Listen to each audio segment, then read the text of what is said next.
Hello friends, మన దేశంలో ఎక్కువ మంది మిడిల్ క్లాస్ ఉంటారు. వాళ్ళు సెక్యూర్డ్ కెరీర్ కోసం ఎక్కువ మంది ఉద్యోగం చేయడానికి ఇష్టపడతారు.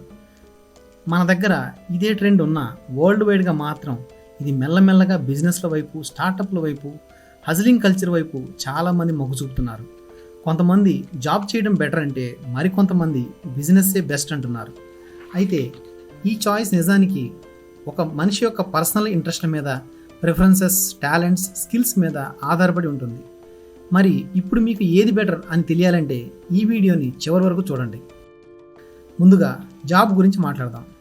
మన తెలుగు రాష్ట్రాల్లో ఐఐటి, నీట్ అంటే ఎందుకు ఇంత క్రేజ్ ఉంటుంది? ఎక్కడా లేని కార్పొరేట్ కాలేజెస్, స్కూల్స్ మన దగ్గర ఎందుకున్నాయి? మన తెలుగు స్టూడెంట్స్ ఇండియాలోనే టఫ్ కాంపిటీషన్ ఎందుకు ఇస్తున్నారు? అంటే మన వాళ్ళు మంచి శాలరీ ఉన్న జాబ్ని సంపాదించడం కోసం ఒక గొప్ప కాలేజీలో జాయిన్ అవ్వాలనుకుంటారు. ఎన్నో సంవత్సరాలు బాగా కష్టపడి మంచి ప్లేస్మెంట్ సాధిస్తే తమ కష్టాలకి ఫలితం దక్కి వారి జీవితానికి ఏ డోకా ఉండదని అనుకుంటారు. అయితే మంచి జాబ్ వచ్చినంతనే జీవితాన్ని మారిపోవు. ఎలాగైతే జాబ్ సాధించడానికి కష్టపడ్డారో అంతలా కాకుండా కష్టాన్ని కంటిన్యూ చేయాల్సి ఉంటుంది. అప్పుడే మనం జాయిన్ అయిన జాబ్లో పర్ఫార్మెన్స్ చూపించగలుగుతాం. మన పర్ఫార్మెన్స్ బాగున్నప్పుడే మనకు గుర్తింపు, గౌరవం, ఇంక్రిమెంట్స్ ఉంటాయి. మనకు నెల నెల శాలరీ వస్తుంది కాబట్టి ఫైనాన్షియల్గా మనకు ఇబ్బందులు ఉండవు. మనకు శాలరీ ఎప్పుడు వస్తుందో, ఎంత వస్తుందో ముందుగానే తెలుసు కాబట్టి మన జీవితాన్ని ఫైనాన్షియల్గా ప్లాన్ చేసుకోవచ్చు. మనం మన జాబ్లో మంచి పర్ఫార్మెన్స్ చూపించినంతకాలం ఎటువంటి ఒడిదుడుకులు లేకుండా సాగిపోతూ ఉంటుంది. జాయిన్ అయిన కొత్తలో జాబ్ మంచి థ్రిల్లింగ్గా ఉంటుంది. మంచి ఏజ్లో ఎనర్జెటిక్గా ఉండడం వల్ల మన బాస్ ఎంత పని చెప్పినా పగలు రాత్రి కష్టపడి పని పూర్తి చేస్తాం. మనం మన జీవితానికి కావాల్సిన అవసరాలన్నీ సమకూర్చుకుంటాం. అయితే మెల్లగా మనకు జాబ్లో ఇంట్రెస్ట్ తగ్గడం మొదలవుతుంది. మనకు కనుక ఈఎంఐలు, ఖర్చులు ఎక్కువగా ఉంటే జాబ్ ఖచ్చితంగా చెయ్యాలి కాబట్టి చేస్తాం. అయితే బయట సొసైటీలో మాత్రం మనం చేసే కంపెనీని బట్టి, మనకు వచ్చే శాలరీని బట్టి, మనం ఉన్న పొజిషన్ బట్టి మనకు గౌరవం ఇస్తూ ఉంటారు. మీరు కనుక మీ కెరీర్ మొదట్లోనే మంచి ఫైనాన్షియల్ డెసిషన్స్ తీసుకుంటే మధ్యలో మీరు జాబ్ మారాల్సి వచ్చినా ఎటువంటి ఇబ్బంది ఉండదు. మీరు జాబ్లో మంచి పర్ఫార్మెన్స్ ఇస్తూ మంచి ఫైనాన్షియల్ డెసిషన్స్ తీసుకుంటూ ఉంటే వెనక్కి తిరిగి చూసుకోవాల్సిన అవసరం లేకుండా మీ జీవితం ఉంటుంది. అయితే మీరు ఉన్న జాబ్ను బట్టి మీకు కొన్ని రిస్ట్రిక్షన్స్ ఉంటాయి. అంటే మీరు అనుకున్న సమయానికి అనుకున్న ప్లేస్లో ఉండలేకపోవచ్చు. మీరు అడిగిన ప్రతిసారి మీకు లీవ్ దొరకపోవచ్చు. ఎందుకంటే మన టైంని డబ్బుల కోసం అమ్మేస్తున్నాం. మన టైంని మనకెప్పుడు ఇవ్వాలి అనేది వేరే వాళ్ళు కంట్రోల్ చేస్తారు. మనకు వచ్చే శాలరీని వేరే వాళ్ళు డిసైడ్ చేస్తారు. ఇక బిజినెస్ విషయానికి వస్తే బిజినెస్లో టైం మీద, వర్క్ మీద ఫ్లెక్సిబిలిటీ అండ్ ఫ్రీడమ్ ఉంటుంది. రోజు కొత్త కొత్త వ్యక్తులను కలవడం వల్ల మంచి సర్కిల్ ఏర్పడుతుంది. మీ బిజినెస్ను నెక్స్ట్ లెవెల్ తీసుకెళ్ళడానికి కొన్ని ఎక్స్పెరిమెంట్ చేయాల్సి ఉంటుంది కాబట్టి మంచి క్రియేటివిటీ అలవాటు అవుతుంది. బిజినెస్ని సక్సెస్ చేయాలంటే మనల్ని మనం ఎంతో మలుచుకోవాల్సి ఉంటుంది. అలా మనం పర్సనల్గా కూడా చాలా డెవలప్ అవుతాం. ఒకసారి మనకు ట్రాక్ అనేది అర్థమైన తర్వాత ఇక గ్రోత్ అనేది చాలా గొప్పగా ఉంటుంది. మనం ఎంత సంపాదించవచ్చు అనే దానికి ఒక హద్దు అనేది ఉండదు.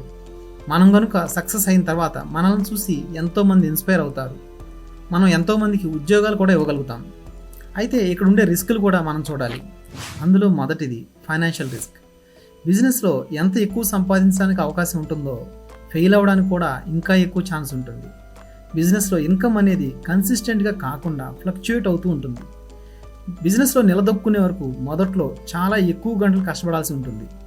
ఒక్కోసారి ఎంతో ఒత్తిడి కూడా ఉంటుంది. బిజినెస్లో రెస్పాన్సిబిలిటీ అనేది ఎక్కువ తీసుకోవాలి. మీరు తీసుకునే డెసిషన్స్ డైరెక్ట్గా మీ బిజినెస్ మీద ఇంపాక్ట్ చేస్తాయి. మరి మనం ఏం చేయాలి? జాబ్ ఆర్ బిజినెస్, ఏది బెస్ట్? ఇప్పుడే క్లియర్ చేద్దాం. నిజానికి వీటిల్లో ఏది బెస్ట్ అనేది పర్సన్ని బట్టి ఉంటుంది. ఒక మనిషిలో ఉన్న బిలీఫ్స్, టాలెంట్స్, ట్రైట్స్ని బట్టి కొంతమందికి జాబ్ బెస్ట్ అయితే మరికొంతమందికి బిజినెస్లో బాగా రాణిస్తారు. మనం దేనికి సూట్ అవుతాం అనేది ఎలా తెలుస్తుంది? ఇది తెలుసుకోవడానికి ఒక స్ట్రాటజీ ఉంది. అదేంటంటే మనం జాబ్ వర్సెస్ బిజినెస్ అనే బదులు జాబ్ అండ్ బిజినెస్ అని ఎందుకు ఆలోచించకూడదు? అది ఎలాగంటే మీరు చదువు పూర్తి చేసిన తర్వాత ముందుగా జాబ్లో జాయిన్ అవ్వాలి. ఆ జాబ్లో ఉంటూ ఫైనాన్షియల్ స్టెబిలిటీని పెంచుకుంటూ మీరు పనిని నేర్చుకోవాలి. పనిని మాత్రమే కాదు, లీడర్షిప్ను కూడా నేర్చుకోవాలి. మీరు చేసే ఉద్యోగంలో నేర్చుకోవడానికి సరైన అవకాశాలు లేకపోతే వెంటనే వేరే ఉద్యోగానికి మారిపోవాలి. నిజానికి మీరు ఉద్యోగం అనేది సంపాదించడానికంటే కూడా నేర్చుకోవడానికి ఎక్కువ చేయాలి. జాబ్లో ఉన్నప్పుడే డిఫరెంట్ బిజినెసెస్ని అబ్జర్వ్ చేస్తూ ఉండాలి. మీ ఖాళీ సమయాల్లో డిఫరెంట్ బిజినెస్ గురించి తెలుసుకుంటూ బిజినెస్ చేసేవారి సర్కిల్లో ఉండాలి.